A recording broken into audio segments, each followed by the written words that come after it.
Welcome to our comprehensive exploration of one of the most infamous, heavily debated, and deeply misunderstood historical cases on record. Thank you for having me. It is a vital subject to cover. Today, we are undertaking a meticulous, highly detailed investigation into the unidentified 1888 serial killer from London's East End. Right. And the sheer volume of material we are working with is staggering. We are going to be tracing the entire timeline from the historical biography of these crimes, walking step by step through the intricate early police investigation, and finally examining the enduring legacy and the modern-day impact this case continues to hold over our culture today. It is a legacy that, quite frankly, still dictates how we consume true crime media. Our mission today is to help you, the listener, understand how a perfect storm of extreme poverty, the absolute infancy of police investigation techniques, and the birth of modern mass media combine to create a legend that still impacts us well over a century later. Okay, let's unpack this. We really have to begin by setting the scene. Because when you look at the source material, you realize very quickly that you simply cannot separate these events from the specific, brutal environment in which they occurred. No, you absolutely cannot. The geography and the socioeconomic realities of Whitechapel in 1888 are fundamental to understanding how these crimes were even possible in the first place. We are looking at the mid-19th century, specifically the East End of London, and even more specifically, the parish of Whitechapel. Right. During the mid-19th century, England, and particularly the East End, experienced a massive continuous influx of Irish immigrants who were fleeing agricultural disaster and extreme economic collapse back home. And that initial surge was then heavily compounded just a few decades later, starting around 1882. Yes, exactly. During that period, Jewish refugees who were fleeing severe violence and systemic pogroms in the Russian Empire and other parts of Eastern Europe began immigrating in massive numbers. And they were funneling into the exact same localized area in London. They were. By the time we reached the year 1888, the parish of Whitechapel was suffering from extreme, almost unimaginable overcrowding. We are talking about a localized population that had swelled to approximately 80,000 inhabitants. 80,000 people packed into a tremendously small geographic footprint. I think we really need to pause and help you visualize what 80,000 people crammed into a single parish actually means for the human beings living there. The living conditions resulting from that level of localized overcrowding were nothing short of catastrophic. When I was looking through the demographic source material, the statistics absolutely stopped me in my tracks. They're grim. Work and housing conditions deteriorated to a level that created a substantial, desperate economic underclass. To give you an idea of the sheer human toll, 55% of children born in the East End during this era died before they reached the age of 5. Just think about that for a second. More than half. That is a staggering mortality rate that fundamentally alters the psychology of an entire community. Absolutely. Robbery, severe violence, and alcohol dependency were not anomalies in Whitechapel. They were simply commonplace realities of daily survival. And that endemic poverty drove many vulnerable women to survival work on the streets. It was a matter of basic subsistence. In October of 1888, London's Metropolitan Police Service estimated that there were 62 brothels and 1,200 women working in the sex trade just in Whitechapel alone. If we connect this to the bigger picture, that immense population density leads directly to a catastrophic housing crisis. exactly. Every single night in Whitechapel, approximately 8,500 people had to frantically find a place to sleep.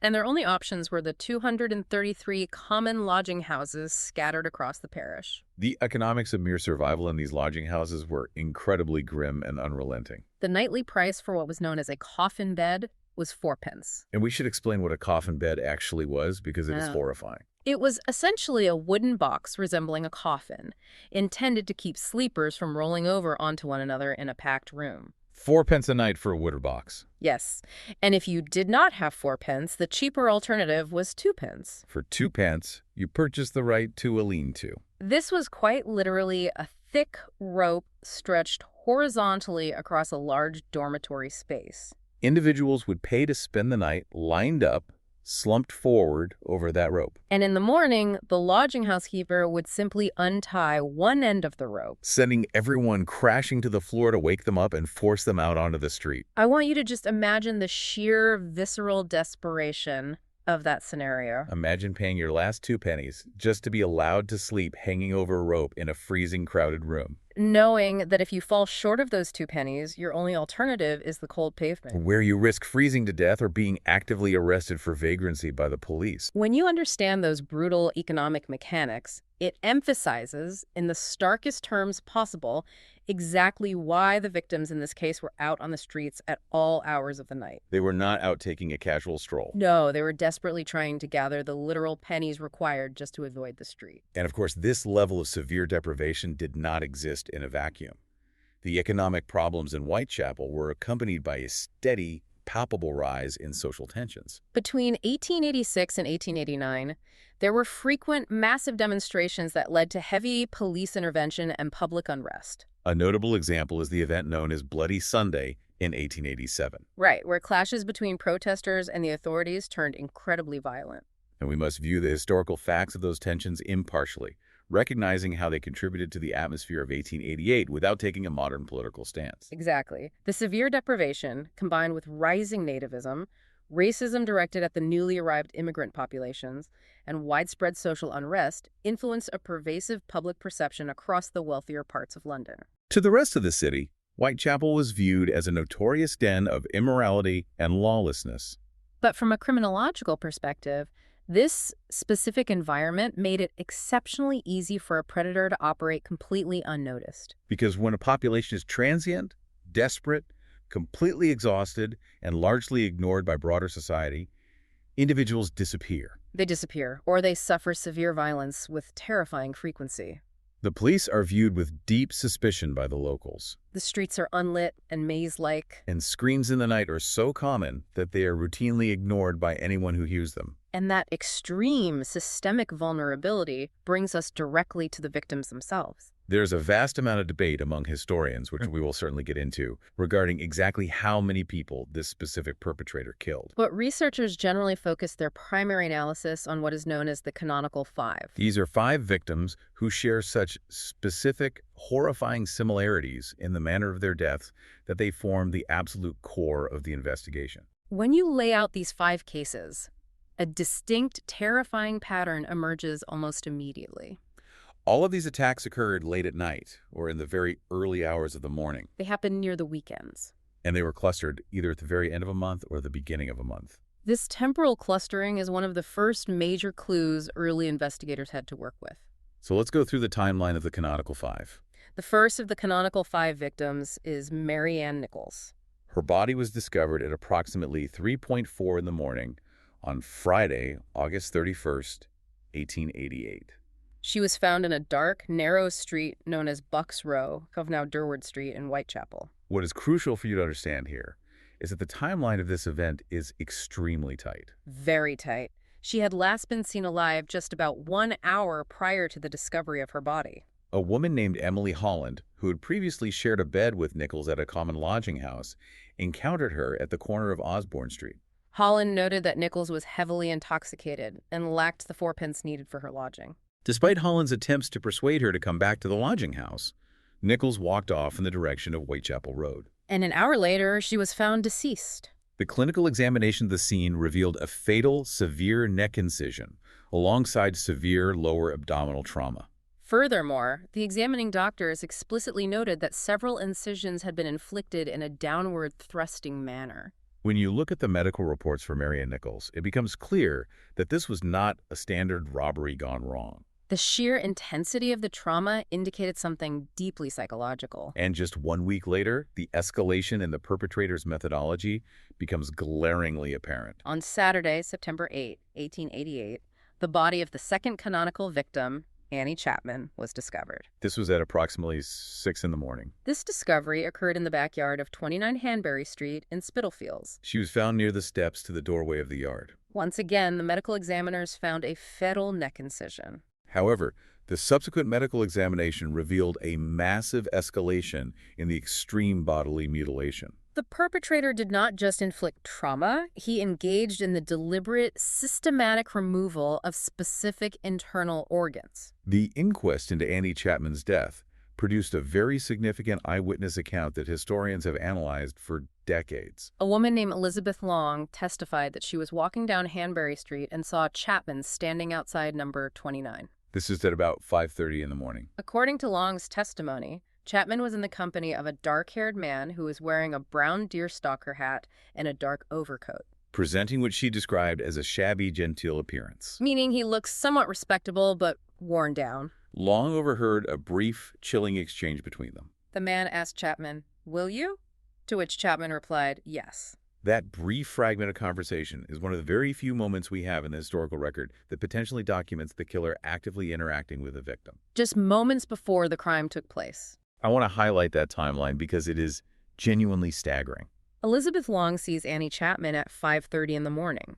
The body is discovered by a resident of the building at 6:00 in the morning. That is a remarkably narrow window of operation. In less than 30 minutes, the perpetrator managed to execute the attack, inflict extreme bodily mutilation, systematically remove internal organs, and vanish into the waking streets of London. Without being apprehended. It speaks to a horrifying level of confidence and speed. And that confidence leads us to the end of September, to an event that truly sent shockwaves through the entirety of London. It established an unparalleled atmosphere of terror. It is referred to in all the historical records as the double event. In the early morning hours of Sunday, September 30, 1888, 2 women were murdered within less than an hour of each other. In 2 completely different locations. The logistics of the double event are essential to comprehending the panic that followed. The first victim of that night was Elizabeth Stride, Her body was discovered at exactly 1 in the morning in Dutfield's yard. which was a dark, narrow passageway located off Burner Street in Whitechapel. The cause of death was a single, clear-cut, fatal neck incision. However, there was a distinct absence of any further lower abdominal trauma or bodily mutilation. This deviation from the established pattern of extreme mutilation has led to considerable historical debate. A prominent, widely accepted theory among researchers is that the killer was actively interrupted during the attack on Stride, The yard was adjacent to a working men's club. and a man named Louis Diemschutz drove his pony and 2-wheeled cart into the dark yard at exactly 1 o'clock. His pony shied away from something on the ground, which turned out to be Stride's body. It is highly probable that the sound of the approaching cart forced the killer to flee into the shadows before he could complete his usual routine. Let's pause and really consider the implications of that interruption. If the theory holds true that he was interrupted at Dutfield's yard, that means he didn't just flee in a panic and hide in his room for the rest of the night. His compulsion to complete his violent routine was so overwhelmingly strong that he immediately walked back out into the streets. Actively hunting for another victim. And that brings us to what happened just 45 minutes later. At 1:45 in the morning, the body of Catherine Eddowes was discovered in the southwest corner of Mitre Square. Now, what makes this location critical is that Mitre Square falls within the jurisdiction of the City of London Police. A completely separate entity from the Metropolitan Police Service that handled the rest of Whitechapel. In this instance, because the perpetrator had the uninterrupted time he was denied with Stride, the violence was incredibly severe. In addition to the fatal neck incision and extreme lower abdominal trauma, the perpetrator engaged in the systematic removal of the left kidney and other internal organs. The clinical details of the Eddowes scene demonstrate a profound escalation in the perpetrator's frenzy.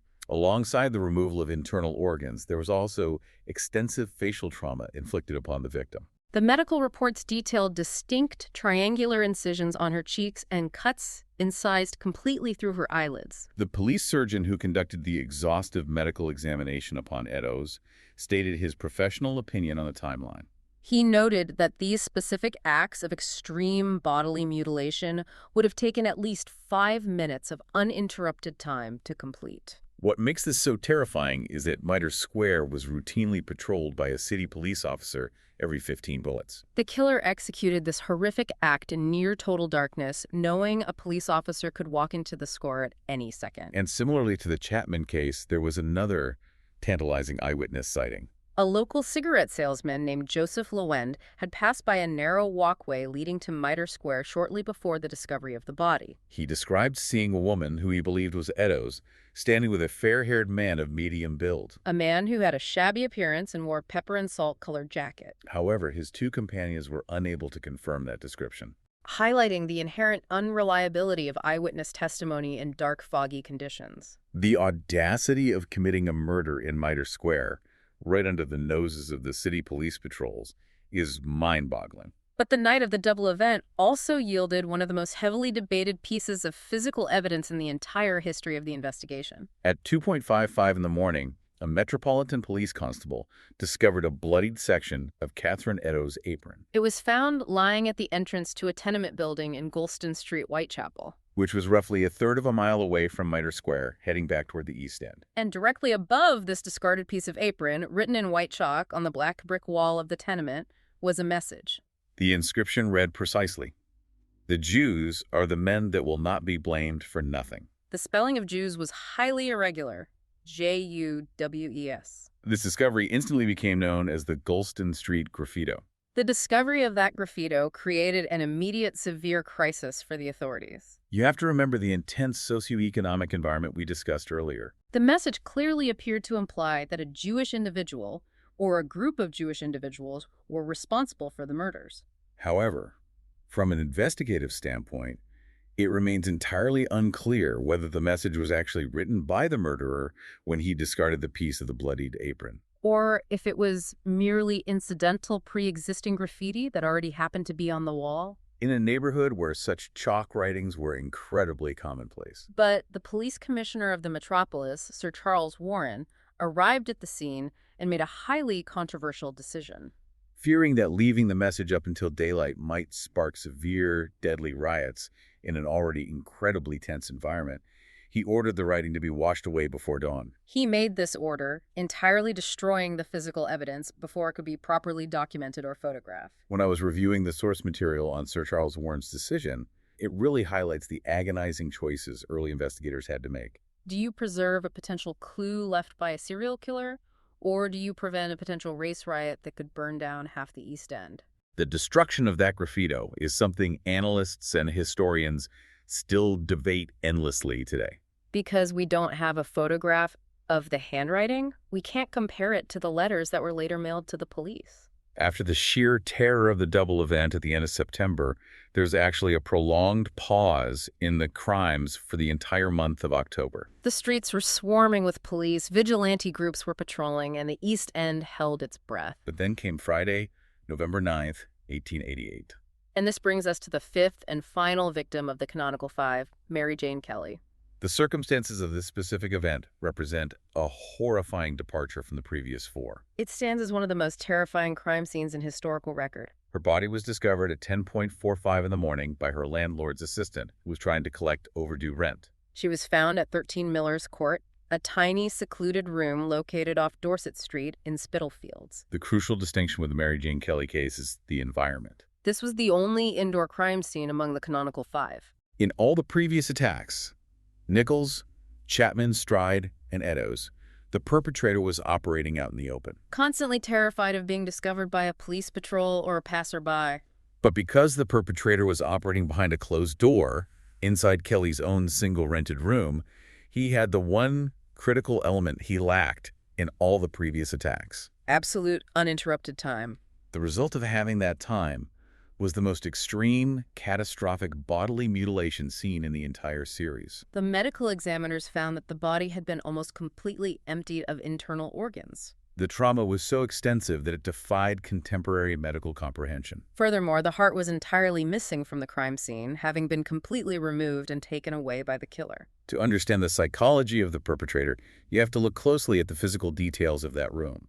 The investigators found multiple ashes within the small fireplace grate at 13 Miller's Court. This strongly suggested that the killer had systematically burned several combustible items, which were later identified as pieces of women's clothing, to illuminate the single dark room while he worked throughout the night. Consider the chilling nature of that crime scene. The fire he built was severe enough to actually melt the solid solder between a kettle and its spout, causing the spout to fall off into the grate of the fireplace. That melted kettle solder demonstrates a terrifyingly calm, deliberate, unhurried individual operating in the flickering dark. He wasn't rushing. He was taking hours to complete his compulsions, while the rest of London slept just outside the thin walls of Miller's Court. When you map out the progression from Mary Ann Nichols in late August to Mary Jane Kelly in November, it isn't just a shift in tactics. It demonstrates a clear, severe, and horrifying escalation of violence. Let's trace it. Nichols suffered severe lower abdominal trauma without the removal of internal organs. Chapman had specific sections of internal organs removed. Eddowes had multiple organs removed alongside extensive facial trauma. And Kelly's body was subjected to total, devastating evisceration. The methodology becomes more precise, more invasive, and drastically more time-consuming with each subsequent event. Now, for someone casually familiar with the case, you might assume that it is an established, undeniable historical fact that one single person killed all 5 of these women. But actually, historians debate this extensively. Historically, the belief that these specific 5 murders were definitively committed by the same perpetrator comes from official documents written at the time. Or, for example, in 1894, Sir Melville Macnaghten, who was the Assistant Chief Constable of the Metropolitan Police Service, wrote an official memorandum explicitly stating that the killer had 5 victims and 5 victims only. Similarly, a highly respected police surgeon named Thomas Bond linked the 5 victims together in a formal letter to the head of the London Criminal Investigation Department in November of 1888. Because these prominent Victorian figures drew a circle around these 5 women, history accepted it as absolute gospel. However, modern researchers and forensic analysts have introduced considerable nuance to that traditional view. Some argue compellingly that while 3 of the cases, Nichols, Chapman, and Eddowes, definitely share a precise, undeniable signature linking them to a single perpetrator, there is less absolute certainty regarding Elizabeth Stride and Mary Jane Kelly. The argument points out the lack of extreme bodily mutilation in Stride's case. While we discuss the interruption theory, some argue her death was a tragic domestic incident that happened to coincide with the panic. Furthermore, the vastly different indoor setting and the sheer, unprecedented scale of trauma in Kelly's case lead some analysts to posit that we might be looking at a core series of 3 murders, with other unconnected killings happening in the same chaotic, violent environment being attributed to the same boogeyman. Yet, on the other side of the debate, many criminal psychologists firmly maintain that the escalation fits the exact psychological profile of a single serial offender whose methodology evolved as his confidence grew. And that debate over who actually belongs on the killer's list naturally opens the door to looking at the broader context of violence in Whitechapel at the time. This raises an important question. How do we separate the specific serial crimes from the general misery of the era? When you look closely at the actual police dockets, the canonical 5 are actually just a subset of a much larger administrative file. The overall Metropolitan Police investigation file is known collectively as the Whitechapel murders. And it actually encompasses 11 separate murders stretching from April 3, 1888, all the way to February 13, 1891. We need to look at these other cases, because they show just how incredibly difficult it was for early investigators to separate a specific serial killer from the general extreme violence of the era. They didn't have computer databases. They had to manually sort through an avalanche of human misery. If we look at the pre-canonical cases, the first file is Emma Elizabeth Smith. She was brutally attacked on Osborne Street at approximately 1:30 in the morning on April 3, 1888. She suffered severe blunt object trauma, which ultimately caused a massive internal infection, leading to her death the following day at London Hospital. However, before she died, Smith stated clearly to the medical staff that she had been attacked by a gang of 2 or 3 men, one of whom she described as a teenager. While the local press at the time eagerly linked her death to the later crimes to build a sensational narrative, modern historical consensus almost universally attributes her murder to general East End gang violence and extortion. So Emma Elizabeth Smith is generally ruled out. But the second pre-canonical case is where things get genuinely complicated. This is the case of Martha Tabram, who was murdered on a dark staircase landing in George Yard on August 7, 1888. The savagery of this attack is deeply unsettling. She suffered 39 separate stab wounds to her torso and neck. The examining doctors noted a very specific detail. All but one of the wounds had been inflicted with a small bladed instrument. Something similar to a penknife, and almost all appeared to be inflicted by a right-handed person. The single exception was a deeper wound to the chest that appeared to be made by a stouter blade, possibly a dagger.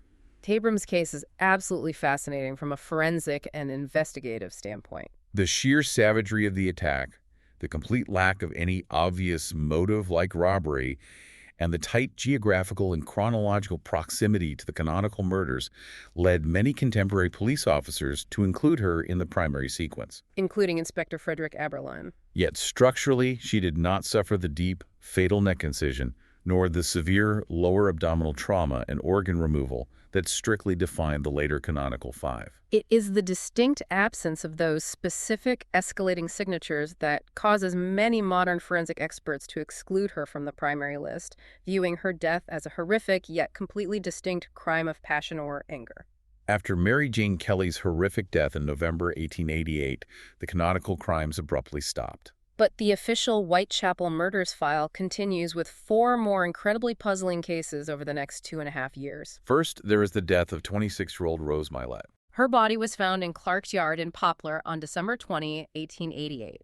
Initially, the police believed she might have accidentally choked while intoxicated or taken her own life, as there was absolutely no sign of a struggle at the scene. But faint, almost imperceptible markings left by a cord on her neck eventually led an inquest jury to return a verdict of murder by strangulation. Again, strangulation with a cord is a distinct, fundamental departure from the edged weapon method seen in the autumn of 1888. Following Millet, we have the murder of Alice Mackenzie. She was murdered shortly after midnight on July 17, 1889, in Castle Alley. She suffered 2 stab wounds to the left side of her neck and a superficial jagged wound extending down her torso. This particular case sharply divided the medical examiners of the era. Thomas Bond, the prominent police surgeon we mentioned earlier, examined the body and firmly believed it was indeed the original killer returning to Whitechapel. But his colleague, George Bagster Phillips, who had personally examined the bodies of 3 of the canonical victims, strongly disagreed. Phillips cited critical differences in the specific wound patterns and the type of blade used. Because of these discrepancies, some modern analysts suspect Mackenzie's murderer intentionally copied the known methods reported in the press to deflect police suspicion away from himself. A classic copycat scenario. The level of complexity only deepens when we get to September 10, 1889, and the discovery of what became known as the Pinchin Street torso. This was a decomposing, headless and legless torso of an unidentified woman found beneath a railway arch. The victim exhibited severe trauma, but vitally, not the specific type of lower abdominal incisions seen in the canonical five. Investigators deduced that the dismembered sections had been transported to the railway arch hidden under an old chemise. The methodology here is focused on dismemberment for the explicit purpose of disposing of the body and hiding the victim's identity. Which is psychologically completely different from mutilating a victim at the crime scene and leaving them to be found. And the final case chronologically in the official Whitechapel murders file is that of Frances Coles. On February 13, 1891, at 2:15 in the morning, a police constable named Ernest Thompson heard footsteps retreating in the dark. He investigated and discovered Coles lying beneath a railway arch at Swallow Gardens. She had suffered a severe, fatal neck incision, but the rest of her body was completely unharmed. Crucially, Coles was actually still alive when Constable Thompson found her. She opened and closed her eyes but was unable to speak, and she passed away before medical help arrived. Because of the lack of further lower abdominal trauma, there is a very strong prevailing theory that Constable Thompson's approach physically disturbed the attacker mid-crime, forcing him to flee into the night just seconds before the officer arrived. What's incredible about the Frances Coles case is that the police actually made an arrest and thought they had cracked the entire mystery.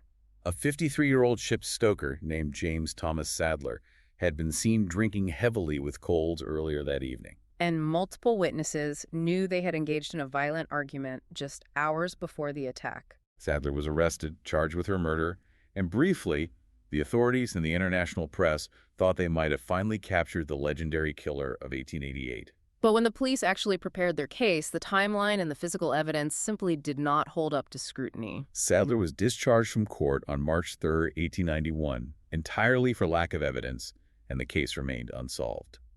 The immense difficulty the police faced wasn't solely about gathering physical evidence. It was fighting through an impenetrable, dense fog of media myths and public hysteria. Human pattern recognition is an incredibly powerful psychological force. When a community is absolutely terrified, they begin to forcibly connect disparate, unrelated dots. The press actively and maliciously fueled this psychological need by literally inventing victims out of thin air. A prime example of this is the phantom victim known as Fairy Faye. The popular press widely reported that an unidentified woman, romantically nicknamed Fairy Faye, was brutally murdered around Christmas of 1887. But a meticulous review of historical police records shows there were absolutely no recorded murders in Whitechapel at that time. Fairy Faye, appears to have been entirely created through a confused, highly sensationalized press report that intentionally misinterpreted the earlier gang attack on Emma Elizabeth Smith. And the public's desire to find connections and see this monster everywhere wasn't limited just to Whitechapel. Let's look at the global links and the other bizarre mysteries that ran concurrently,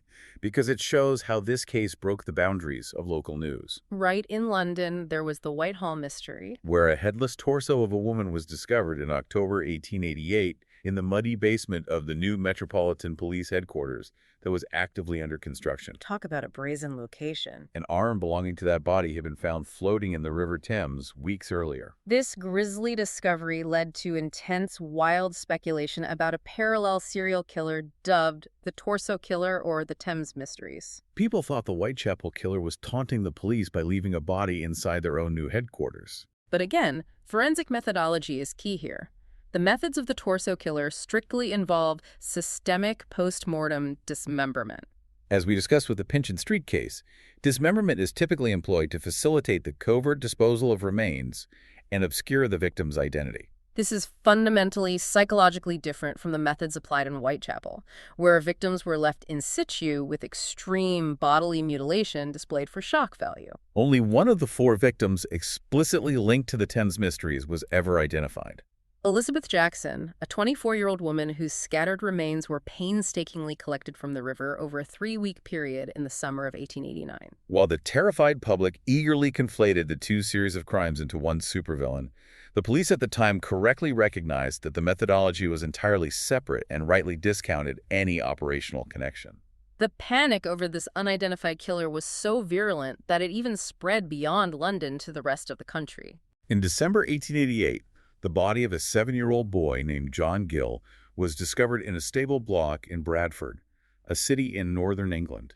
The boy had been subjected to extreme bodily mutilation that bore chilling yet superficial similarities to the London crimes. Because the nation was so on edge, this immediately led to intense press speculation that the Whitechapel killer had fled the immense police pressure in London and relocated to the north. The boy's employer, a local milkman named William Barrett, was arrested twice by the local constabulary, but released both times due to completely insufficient evidence. No one was ever prosecuted for that tragic crime, but it shows how the shadow of Whitechapel covered the entire nation. And that hysteria actually crossed the Atlantic Ocean. On April 24, 1891, in New York City, a woman named Carrie Brown, who was affectionately nicknamed Shakespeare by her peers because of her habit of drunkenly quoting sonnets, was tragically strangled and subjected to severe abdominal trauma in a rundown hotel. Superficial, jagged cuts were found on her body, and the circumstances immediately drew breathless comparisons in the American press to the events in London. The New York newspapers explicitly theorized the killer had emigrated. However, upon closer, rigorous analysis and communication between the departments, the Metropolitan Police in London eventually ruled out any concrete connection, Concluding definitively that the Carrie Brown murder was an entirely separate tragedy, likely committed by a local individual. All this chaos, the false sightings, the invented victims, the global panic, brings us to the actual police investigation itself. Which was an absolutely monumental, unprecedented undertaking. When we look back at Victorian policing, there is a very common tendency to view it as primitive, just guys in funny helmets blowing whistles. But the surviving Metropolitan Police files reveal a scale of response that is genuinely staggering, even by modern standards. The police manually conducted over 2,000 interviews. They thoroughly investigated and background checked upwards of 300 individuals. And they formally detained 80 people for intensive questioning. The sheer paperwork involved in cross-referencing that amount of data without computers is astounding. The operational structure of this massive investigation was highly complex and often fraught with political and jurisdictional boundaries. The investigation was initially spearheaded by the Metropolitan Police Whitechapel Criminal Investigation Department, locally known as H Division, headed by Detective Inspector Edmund Reed. But as the crisis rapidly deepened and the public outcry grew, highly experienced reinforcements were quickly dispatched from central office at Scotland Yard. This brought in Detective Inspectors Frederick Aberline, Henry Moore, and Walter Andrews. Furthermore, because the murder of Catherine Eddowes occurred in Mitre Square, the City of London Police became intimately involved under the command of Detective Inspector James McWilliam. This created an environment where multiple police forces were simultaneously trying to solve the same crimes, sometimes collaborating, but often guarding their own intelligence. And the police leadership was facing major, highly embarrassing hurdles right out of the gate. The newly appointed head of the Criminal Investigation Department, Assistant Commissioner Robert Anderson, was actually on a medical leave of absence in Switzerland from early September to early October. Think about that timing. This meant the absolute head of the detective branch was entirely absent from the country during the murders of Annie Chapman, Elizabeth Stride, and Catherine Eddowes. The press crucified the police for this leadership vacuum. It prompted the Commissioner of the Metropolitan Police, Colonel Sir Charles Warren, to take drastic action. He appointed Chief Inspector Donald Swanton to comprehensively coordinate the massive inquiry from a central desk at Scotland Yard, trying to bring all the disparate threads of intelligence together. The specific investigative avenues they pursued under Swanson's coordination are fascinating and remarkably logical. Because of the highly specific nature of the trauma inflicted on the victims, a primary driving theory emerged that the perpetrator must possess occupational skills related to anatomy or animal processing. This became widely known as the butcher theory. The police methodically mapped out and visited 76 separate butchers and slaughterers in the immediate area. They painstakingly verified the alibis of every single owner and encompassed all their employees, tracking their movements for the preceding 6 months. A surviving handwritten note from Major Henry Smith of the city police confirms that the local slaughterers were systematically eliminated from the inquiry after rigorous alibi checking. It was an incredibly thorough process of elimination. The theories regarding the killer's occupation went all the way up to the monarchy itself. Queen Victoria, who took a very keen personal interest in the case, actually wrote to the Prime Minister theorizing that the killer might be a cattle drover working on one of the many boats that constantly traveled between London and mainland Europe. Now, on the surface, that sounds like a wild guess from a royal. But geographically and chronologically, it actually made perfect sense. Whitechapel was situated right near the bustling London docks. These cattle boats usually docked on Thursdays or Fridays. The crews drank in the East End, and the boats departed on the weekends. The timing seemed to align perfectly with the weekend occurrence of the murders. The police took the Queen's theory extremely seriously. They pulled all the meticulously kept dock records and boat schedules, cross-referencing them against the dates of the crimes. But they ultimately found that the dates did not consistently coincide with any single boat's movements. And they were even able to confidently rule out the transfer of a specific suspicious crewman between different vessels. Despite this rigorous, exhausting legwork by the police, the perceived lack of immediate public results bred immense, boiling frustration within the East End community. In September 1888, a group of local volunteer citizens, largely tradesmen and business owners, formed the Whitechapel Vigilance Committee, led by a builder named George Lusk. They actively patrolled the dark streets at night, armed with heavy sticks, searching for suspicious characters. Their motivation was twofold. On a human level, they were terrified for the safety of their families. But crucially, they were also deeply concerned that the ongoing murders and the resulting terror were entirely devastating local businesses. Because no one would venture out after dark. When I was reviewing the notes on the Whitechapel Vigilance Committee, the financial aspect completely halted me. They actually hired their own private detectives to question witnesses independently of the police, basically running a shadow investigation. And they offered a substantial reward of £50 for information leading to a capture. Now, £50 in 1888. If we look at the purchasing power and economic impact, we are talking about tens of thousands of pounds in today's money. This wasn't a token symbolic gesture. No, this was a marginalized community literally emptying its meager pockets because they felt entirely abandoned by the official police force. The government stubbornly refused to offer an official reward, arguing it would only encourage false testimony. However, the city police commissioner, Sir James Fraser, eventually broke rank and offered an even larger official reward of £500 after the double event within his jurisdiction. So what does this all mean? Amidst all this intense activity, jurisdictional squabbling, and public vigilantism, we see a truly pivotal moment in the history of modern criminology. At the end of October, returning from his leave, Robert Anderson asked police surgeon Thomas Bond to review all the medical evidence and provide his professional, overarching medical opinion on the extent of the murderer's surgical skill. The resulting document that Bond produced is incredibly significant. Criminologists widely consider it to be the earliest surviving offender profile in the history of criminal investigation. To understand how groundbreaking Thomas Bond's profile was, you have to realize that this was decades before behavioral science units even existed. The public and the press were screaming that the killer was an evil, aristocratic surgeon or a mad scientist. But when you look at Thomas Bond's profile, it totally upends what everyone was shouting about. Bond, after examining the most extensively mutilated victim, Mary Jane Kelly, and thoroughly reviewing all the prior post-mortem notes, wrote that he was strongly opposed to the idea that the murderer possessed any kind of scientific or anatomical knowledge whatsoever. Bond explicitly stated the killer did not even possess the technical, rough knowledge of a butcher or a horse slaughterer. He analyzed the physical evidence and stripped away the myth of the surgical genius. Bond's profile was remarkably perceptive and incredibly modern in its approach. Having dismissed the surgical theory, he theorized about the psychological makeup of the offender. He stated that the killer must have been a man of solitary habits,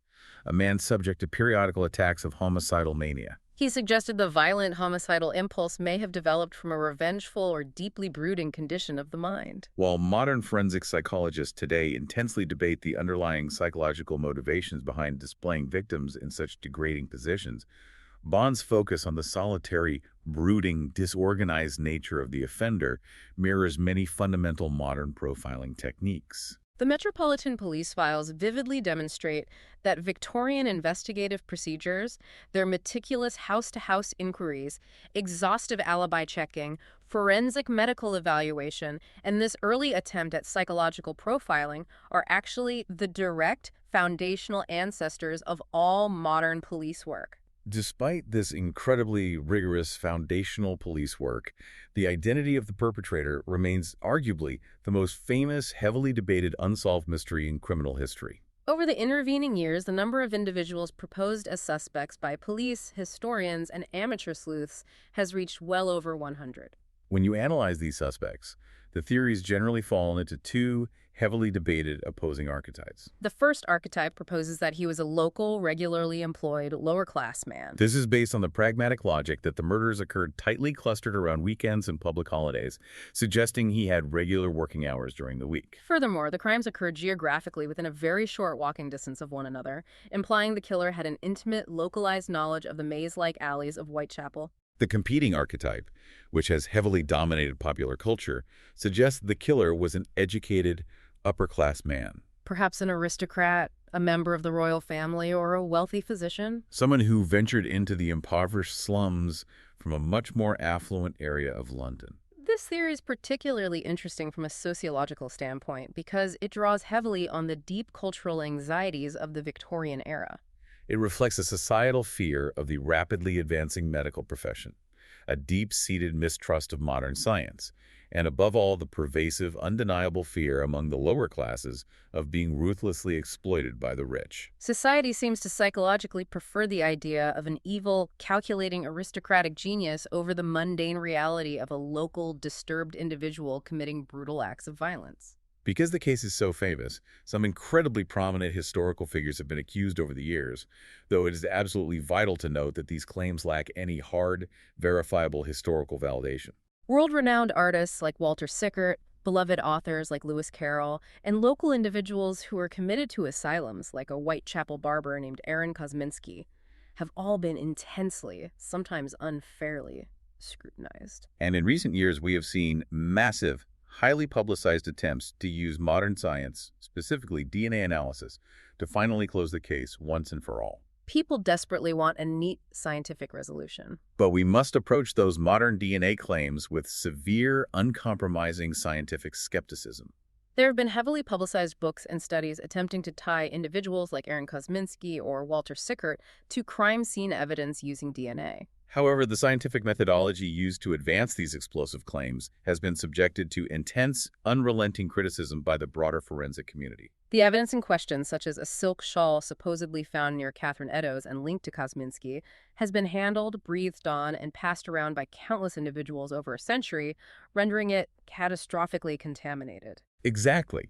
When you dig into the science rather than the headlines, the flaws become glaringly obvious. The researchers attempting to prove Kosminski's guilt relied on mitochondrial DNA recovered from that uncorroborated shawl. Now, mitochondrial DNA only shows maternal lineage. It cannot pinpoint a specific individual.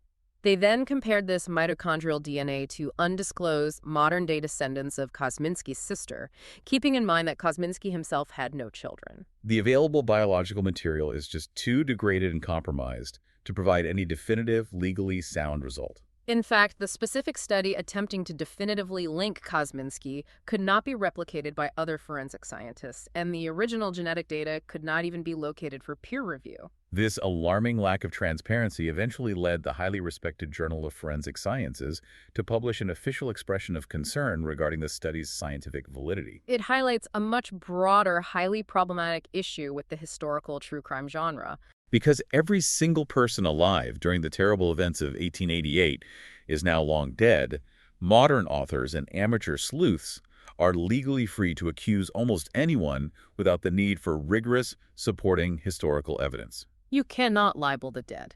The immense tragedy of these vulnerable victims often risks being reduced to a morbid parlor game, where outlandish theories are driven far more by the financial desire to sell books and secure television documentaries than by strict adherence to factual historical evidence. And absolutely nothing embodies that morbid parlor game more than the letters. Over the course of the investigation, the police, the local newspapers, and prominent members of the public received hundreds upon hundreds of letters concerning the case. Some were well-intentioned citizens offering bizarre advice, but the vast majority were either useless noise or deliberate, cruel hoaxes. In fact, hundreds of letters explicitly claimed to have been written by the killer himself, mocking the police and promising further violence. It created an administrative nightmare for the investigators trying to sort fact from fiction.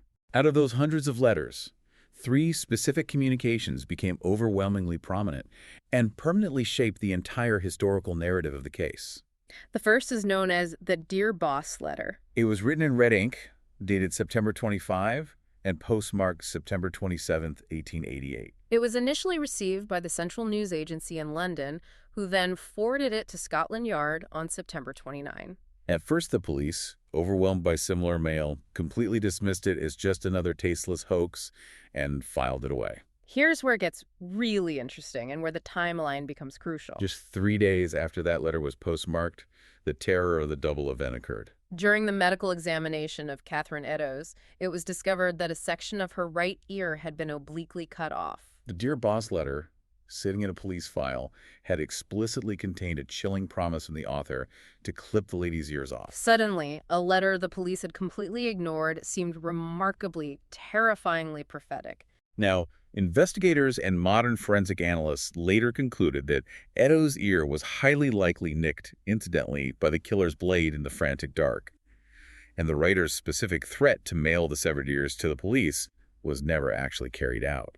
But at the time, in the midst of a citywide panic, the coincidence was absolutely explosive. What is most crucial about the Dear Boss letter, however, is not the threat about the ears, but the signature at the bottom. This document is the very first time the name that would become a global historical phenomenon was ever used. The signatory boldly signed off using the moniker that history permanently remembers. Prior to the publication of this letter, the press and the frightened public had been using an entirely different nickname for the suspect. In early September, following the murder of Mary Ann Nichols, local rumors began circulating rapidly about a notorious violent character known locally as Leather Apron. Right. Let's look at the real human cost of those rumors. John Pizer, a local Jewish man who made footwear from leather and had a prior conviction for a stabbing offense, was widely known in the area by the nickname Leather Apron. He was actually arrested by the police during the absolute height of the public panic, even though the investigating inspector explicitly reported that there was absolutely no credible evidence against him.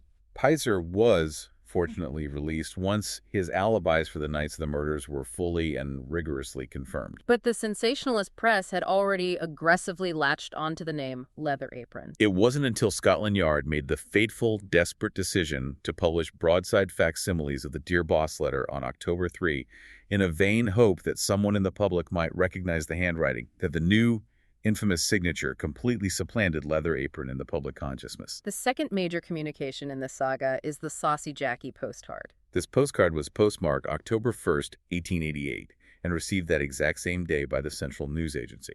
The handwriting on the postcard was noticeably similar to the Dear Boss letter, though smeared, as if written in haste. The postcard explicitly referenced the two murders committed the previous night on September 30, referring to them directly and callously as a double event this time. For decades, some researchers have argued that because the postcard was posted so quickly after the crimes, the author must have held intimate first-hand knowledge of the murders before they were fully public. However, strict timeline analysis shows it was postmarked more than 24 hours after the killings, by which point the gruesome details of the double event were already general, widespread community gossip throughout the entirety of Whitechapel. And then on October 16, 1888, George Lusk, the leader of the Whitechapel Vigilance Committee, who we discussed earlier, received the most disturbing package of all. This is known as the From Hell letter. The handwriting, the spelling, and the overall style of this letter are markedly, noticeably different from the previous two communications. And it did not arrive as a simple piece of paper. It came accompanied by a small 3-inch square cardboard box. Inside that box, Lusk made a horrifying discovery. Half of a human kidney, meticulously preserved in ethanol, which was referred to at the time by medical professionals as spirits of wine. The medical context here is paramount to understanding why this letter caused such a sensation. The killer had deliberately and carefully removed the left kidney of Catherine Eddowes during the double event. The writer of the From Hell letter claimed, in incredibly macabre, taunting terms, that he had fried and eaten the other half of the organ. The preserved kidney was immediately taken by a terrified Lusk to Thomas Openshaw, a highly respected medical professional and pathological curator at the London hospital. Openshaw's rigorous microscopic examination determined definitively that it was indeed a human kidney, and that it came from the left side of a human body. However, contrary to highly sensationalized and blatantly false newspaper reports of the era, Openshaw explicitly stated he could not determine the gender, the age, or any other specific biological characteristics that could definitively prove it belonged to Catherine Eddowes. The debate over that kidney still rages furiously among historians today. Was it a genuine, gruesome artifact taken directly from the Mitre Square crime scene, or was it a sickeningly elaborate practical joke perpetrated by a medical student who had easy access to cadavers at the London hospital? We know for a fact that the hoax element in this case was incredibly prevalent. In fact, a journalist named Fred Best reportedly confessed years later in 1931 that he and a colleague at a newspaper had personally fabricated the Dear Boss letter and the Saucy Jackie postcard. Their goal was simply to heighten public interest and, in his own words, keep the business alive to ensure the newspapers kept selling. And that leads to a profound realization. The invention of that nickname by a journalist represents a seismic, permanent shift in how the media interacted with criminal investigations. The new moniker wasn't entirely original. It was actually modeled after another fabled London urban legend known as Spring-Heeled Jack, a mythical demonic attacker who supposedly leapt over high walls to strike at women. By adopting and heavily promoting a catchy, terrifying nickname, the Victorian press created a blueprint that is still aggressively used today. We see the direct, undeniable lineage of this journalistic practice in 20th century cases like the Axeman of New Orleans or the Boston Strangler. Naming the killer commodifies the terror. It is entirely accurate to say that the events of 1888 mark an absolute watershed moment in the journalistic treatment of crime. While this unidentified individual was certainly not the first serial killer in human history, this specific case was the absolute first to generate a genuine, worldwide media frenzy. And to understand why that happened specifically in 1888, you can't just look at the murders. You have to look at the massive legislative and economic changes happening in Britain at the exact same time. Precisely. The infrastructure for unprecedented mass media consumption had just been established. The Elementary Education Act of 1880 was a piece of landmark legislation that had made school attendance compulsory for children regardless of their social class.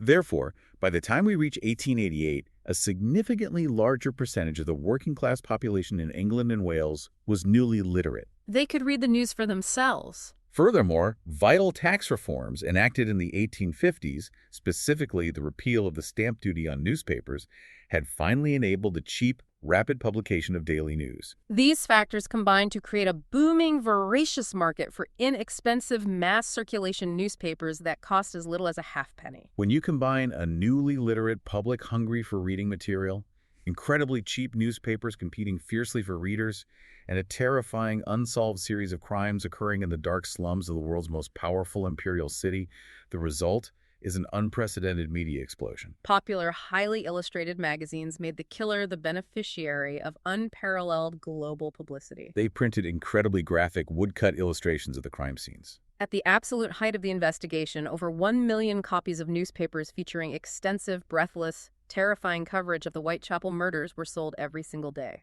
That is a staggering level of media penetration for the 19th century. However, that massive volume of coverage was deeply, fundamentally flawed. Journalists, enormously frustrated by the strict unwillingness of the Criminal Investigation Department to reveal the sensitive details of their active investigation, routinely resorted to writing sensationalistic, highly speculative reports. When they lacked facts, they simply made them up. False information, invented victims like Fairy Faye, and bogus suspects were printed as established, verified fact on a daily basis. These sensational press reports fundamentally confused the scholarly analysis at the time, effectively creating a pseudo-historical legend that still casts a heavy, distorting shadow over how we view the actual facts of the case and how we view subsequent serial crimes today. The media-industrial complex of true crime was born in Whitechapel. But the legacy of this intense media spotlight was not entirely negative. The relentless daily focus on the murders inadvertently drew the eyes of the entire nation, and indeed the world, to the appalling, inhumane living conditions of the East End. The deeply impoverished lifestyle of the victims, the reality of the four-penny coffin beds, and the staggering child mortality rates became a topic of unavoidable national conversation. Social reformers used the tragedy to highlight the failures of the state. This intense, unblinking exposure ultimately galvanized public opinion against the continued existence of such overcrowded, unsanitary slums. In the 2 decades following the murders, the government was finally forced to act, and the worst of those Whitechapel slums were finally cleared and demolished. Culturally, the evolution of the killer's image over the last century is a fascinating study in societal projection. In the immediate aftermath of 1888, the figure became a literal children's bogeyman, depicted in penny dreadfuls as a phantasmic, monstrous entity with glowing eyes. But as cinema developed in the 20th century, the portrayal began to shift dramatically. In films of the 1920s and 1930s, he was typically depicted as an everyman with a dark secret, cloaked in London fog and shadow. However, by the 1960s, a profound, highly political shift occurred in the cultural consciousness. The killer was increasingly portrayed on screen wearing a silk top hat, a formal cape, and evening wear, completely transforming into the ultimate symbol of a predatory aristocracy. The establishment itself became the villain, and the killer became a physical manifestation of upper-class exploitation, ruthlessly preying upon the vulnerable lower classes. That cultural fascination has only compounded and magnified over time, giving rise to an entire field of amateur and professional historical study known as Ripperology, a term that was formally coined by the writer Colin Wilson in the 1970s. The case has inspired literally hundreds of works of fiction, ranging from stage operas to graphic novels and major Hollywood films. It remains one of the most heavily written about subjects in the entire true crime genre. But this enduring, highly commercialized obsession frequently clashes violently with the grim reality of the historical tragedy, creating real, palpable friction in modern times. We see that societal friction manifests repeatedly in the modern era. In a poll conducted by a major British history magazine in 2006, the unidentified killer was actually voted the worst Briton in history, demonstrating the lasting, deep psychological scar these crimes left on the national consciousness. But the commercialization of that very scar is highly contentious. For instance, when a museum supposedly dedicated to exploring the history of the killer opened in East London in 2015, it was met with fierce, sustained protests from local residents, women's groups, and political figures. They passionately argued that the museum commodified tragedy and glorified severe violence against vulnerable women under the guise of historical preservation. And that tension shows absolutely no signs of dissipating. As recently as 2021, severe protests erupted when a fish and chip shop opened in Greenwich, utilizing a deeply controversial pun on the killer's nickname for its branding. Locals were immediately outraged, organizing protests and threatening to entirely boycott the establishment. It unequivocally proves that the commodification of this specific tragedy is still a raw, exposed nerve for many people today. It isn't just distant history. It touches on modern sensitivities regarding how we consume stories of violence. It forces us to continually, critically evaluate how we interact with history and true crime as a society. The meticulous foundational details of the early police work, the complex socioeconomic factors that created Whitechapel, and the explosive birth of mass media are genuinely crucial subjects of historical study. But they are inextricably, permanently linked to the brutal, terrifying deaths of real individuals. These were women who were failed by the society they lived in long before they met their end in the dark alleys of the East End. Which leaves us with a profound and troubling thought to carry forward from this investigation. The shadow of one unidentified individual ultimately forced Victorian society to finally look at the vulnerable, destitute communities it had completely and willfully ignored for generations. But we have to look closely at ourselves and ask what our modern, enduring obsession with this macabre legend reveals about our own culture today. When we open themed museums, publish endless speculative books, and tolerate pun-named restaurants over a century later, are we genuinely striving to preserve a vital piece of history, or are we just comfortably continuing the exploitation of those very same vulnerable victims? It is a question that requires deep, uncomfortable reflection. Thanks for listening.